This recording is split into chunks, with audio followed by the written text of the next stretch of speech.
Now that it has become apparent that our season is officially over, it's time that we start partaking in our end of season duties. And it starts with looking at the coaching carousel and taking a peek at our job offers. And right now, we currently have 3 schools interested in us. That's Oregon State, Akron, and conveniently, Kent State. Kent State is interested in us. Wow. Fresh off of our Kent State rebuild in 26, they're interested in us in 27. But we're not busting a move. We're not going anywhere. We're not going anywhere. We still have a rebuild that we have to accomplish.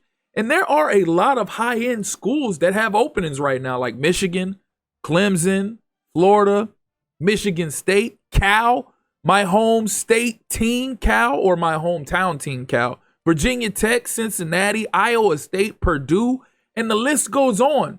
But again, we haven't even started this rebuild yet. Well, we started it, but we haven't even excelled in this rebuild yet.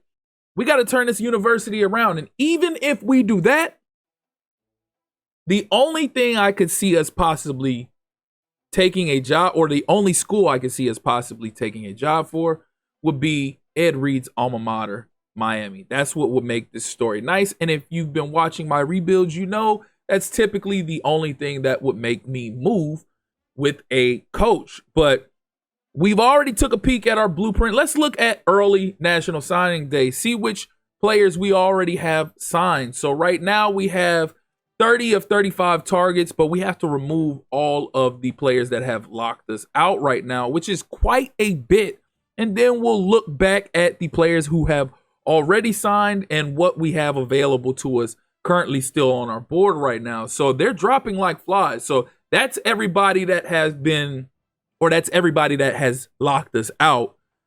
Atagwe, we aren't making any progression with him. I have a feeling we're not going to be able to reel this big fish in.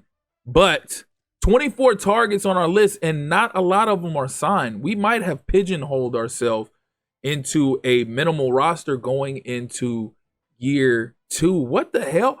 I just looked at this last episode before we advanced to this week, and it looked like we were fine on our coaching staff. Now you're telling me I need to hire an offensive coordinator and defensive coordinator? What the hell? And then, like, where did they go? They're F grade. Who's hired them? Apparently, there's a lot of guys out here that's F grades. Jim Dockery. I guess we can make an offer towards Jim Dockery. He seems affordable, so we have to be realistic in the coaches that we can bring in, because they have affordable, and then they have the people that are out of our range. And as you can see, we only have 50 dynasty points right now. So we'll start with Dockery. We'll put an offer in for him. But before we do, let's take a peek at all these. So all of these guys have 100 interest in us. So these are probably going to be the guys that we're more likely to, or are more likely to take our offer seriously versus the guys up above. Dockery is asking for 25 dynasty points, and Zach Patterson. That would be nice to bring in Zach Patterson, but he's asking for 45. I can see us lowballing a lot of these guys right now. Again, we only have 50 dynasty points, so it's not like we can legitimately offer these guys these deals. So let's see.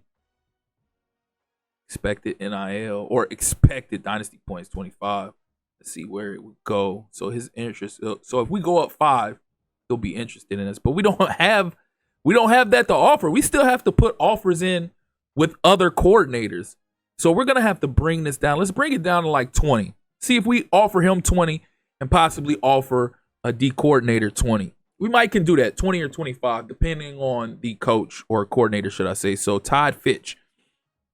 Let's see. Same ordeal with him. He's asking for 25. If we go up to 30, 35, it'll be up there. But we're going to offer him 20 as well. So I think that's going to be the go-to plan. We'll have a couple of these higher-end guys who don't really have a ton of interest in us. We'll offer them a low-ball deal. Probably not going to accept our offer, but we'll offer them a couple. We'll offer a couple of these guys some lower-end deals, and we'll go after some of the guys that aren't asking for any dynasty points. So, and he has 0 interest in this. Good God. Okay. So Pierre Gore, he's a level 12 tactician. He's a winner. Get 450 bonus XP for each win. Oh, wow. They won't even let us offer any points. I thought it would be like with the recruits when they're not asking for any points. You can still offer points to sweeten the deal, but they won't do it. They just make us offer those guys with 0 dynasty points. So, hey, it is what it is. We'll offer them the 0.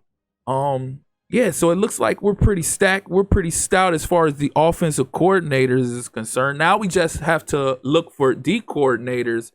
As a matter of fact, I wasn't even paying attention to whether or not these guys were originally offensive coordinators or D coordinators. Okay, so Zach Patterson was an offensive coordinator. So Eric Gooch was a defensive coordinator. So we need to withdraw that offer to him.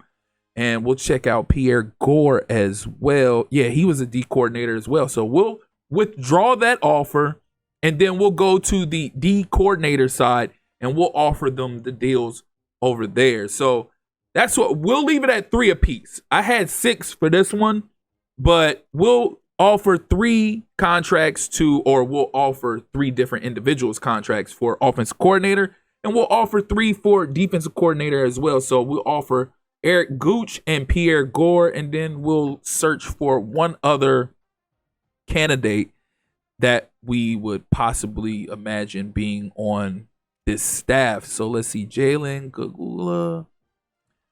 Let's see, Kevin Abraham or Ibrahim, however you say it. We'll offer him. All right. So that'll do it for the coordinator search, the job search for filling out our coaching staff as far as offensive coordinator and defensive coordinator is concerned. Since they messed us clean over, I thought we were good last week.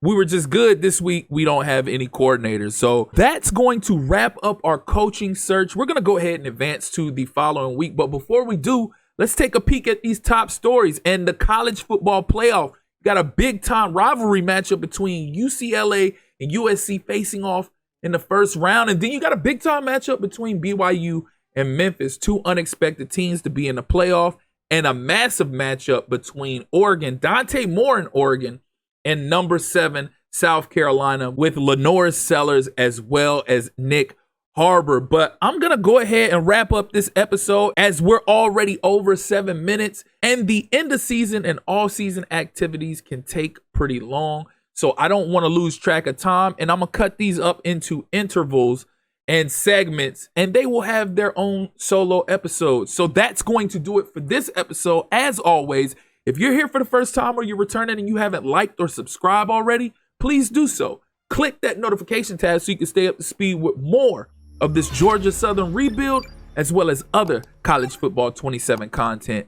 Again, I appreciate you all for tuning in. That's been my time. Till next time. Peace.